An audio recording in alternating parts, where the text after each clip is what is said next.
बिस्मिल्लाहिर्रहमानिर्रहीम। अस्सलाम वालेकुम। दोस्तों, अल्लाह के नबी सल्लल्लाहु अलैहि वसल्लम की कुछ अहदीसें मुबारक बयान कर रही हूँ। अगर आपको वीडियो अच्छी लगे तो इसे लाइक शेयर ज़रूर कीजिए और ऐसे ही मज़ीद वीडियोस देखने के लिए हमारे चैनल को ज़रूर सब्सक्राइब करें।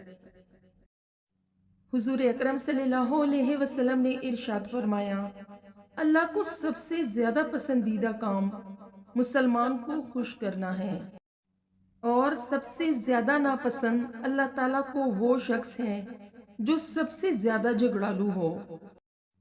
हुजूर ने फरमाया, मुसलमान का अपने अहले खाना पर खर्च करना भी सदका है। मोमिन का जी कभी भी खैर की बातें सुनने से नहीं भरता, यहाँ तक कि जन्नत उसका ठिकाना बन जाए। मुसलमानों, सच बोलना अख्तियार करो क्योंकि ये बहिश्त का एक दरवाज़ा है, और झूठ बोलने से किनारा करो क्योंकि ये दोज़ख का एक दरवाज़ा है।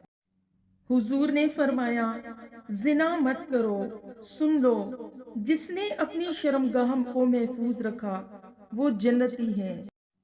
आपने फरमाया, नेक शख्स कभी बुरी मौत से नहीं मरता।